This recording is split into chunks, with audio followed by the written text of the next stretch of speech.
Most people casually dismissed the North Korean government as either crazy or insane, even though its past decisions have caused widespread famine, resulted in an economic meltdown, and the personality cult surrounding Kim is nothing short of totalitarian.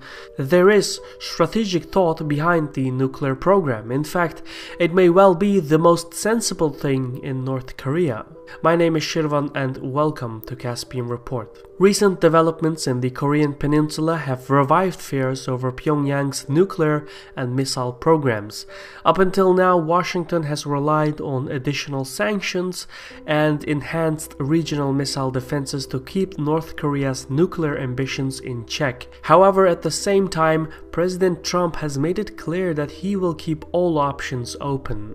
Currently, the United States has 3 military options to disable North Korea's nuclear program.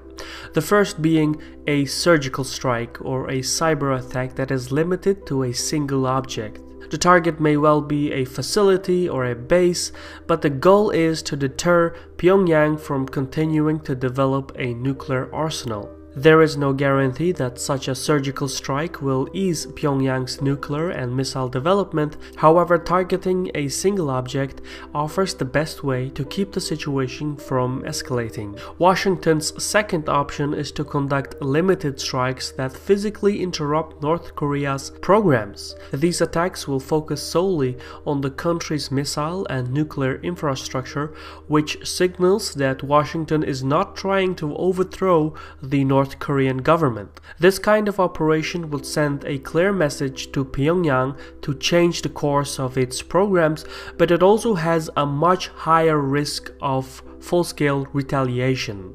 The final American option is a comprehensive military campaign that seeks to eliminate North Korea's retaliatory capabilities.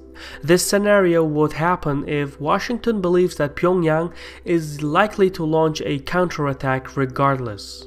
This option would disable the North Korean threat in the long term, but it also effectively guarantees a full-blown war in the Korean peninsula. The general mood in Washington and other major Western capitals is in favor of a hardline approach.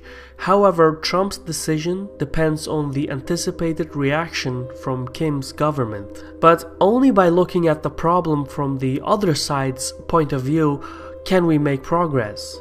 So, should Trump decide to carry out a military strike against Kim, the immediate impact would be devastating for Pyongyang. The truth is, North Korea is unable to prevent an American strike, but its retaliation capabilities are well within means. Pyongyang relies on its conventional military hardware to discourage the United States and its allies from taking military action against the North.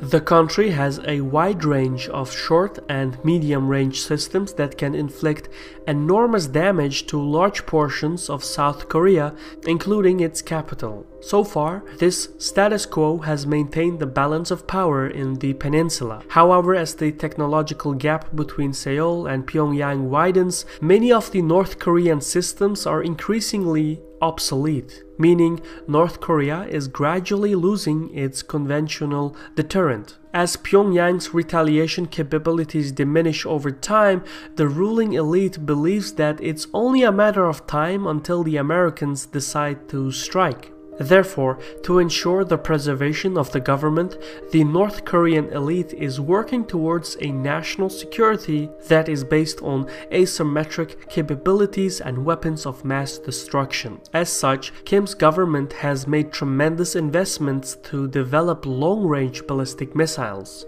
The country has made progress towards long-range missile technology under the Taepodong-2 space launch program. But Pyongyang has also displayed 2 other long-range ballistic missiles, namely the KN-08 and KN-14, which it claims could reach North America. It's uncertain whether these claims are true, because these missiles have not yet been tested. However, what is certain is the capacity of the Musadan missiles, which are within striking capabilities of US air and naval bases in Guam, Okinawa, etc. In short, North Korea's conventional military is gradually becoming obsolete. Hence, Pyongyang looks to nuclear weapons and ballistic missile technologies to establish a new deterrent. In this context, by acquiring nuclear weapons, the government of Kim seeks to ensure its preservation. Recent geopolitical events have only increased Pyongyang's resolve. Looking back at the history of North Korea's nuclear weapons program, one can see the revival of Pyongyang's pursuit of ballistic and nuclear technology following the US invasion of Iraq and the subsequent dismantlement of the government of Saddam. Shortly following the American invasion of Iraq, Libya's ruler, Gaddafi, gave up on his entire weapons of mass destruction capacity. He opened up to international inspections and sought to normalize relations with the United States.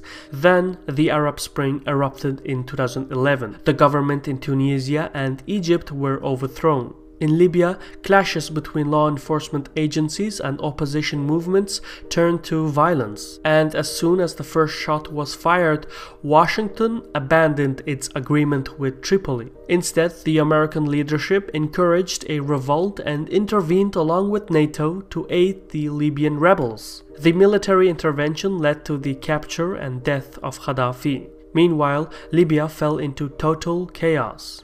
Jihadist groups rose, and subsequently it further destabilized the nations in the Sahel region. Nearly the same scenario unfolded in Iraq due to the downfall of Saddam's government. From North Korean perspective, the deaths of Saddam and Gaddafi validates that one should never give up on its nukes. Since 2011, Kim's government has not shown any shred of interest in the promises of favorable economic cooperation or guarantees of security. In fact, the death of Gaddafi was a wake-up call for the North Koreans. It strengthened their resolve, and to that end, Pyongyang quadrupled its nuclear program efforts and significantly increased missile testing. Currently, the North Korean elite believes that if unrest erupts in the country, having nuclear weapons will make the United States and its allies think twice before aiding rebels. It is for this reason that Pyongyang believes that nuclear weapons are vital to the survival of the government. To a certain extent, there is truth in this. The US government has a long record of overthrowing uncooperative foreign leaders, but none of them had nukes.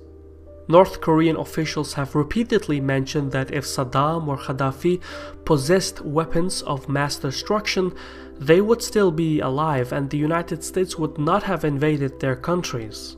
But these examples are not just limited to the United States. In 1994, Ukraine agreed to remove the nuclear weapons it had inherited from the Soviet Union in exchange for security guarantees from Russia, the United States, and the United Kingdom. Yet, regardless of the Memorandum of Understanding, 2 decades later, Russia invaded and annexed Crimea.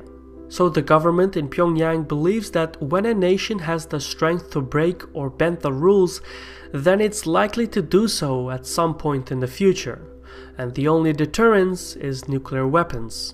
For North Korean policymakers, there are simply no alternative options than the preservation of the state.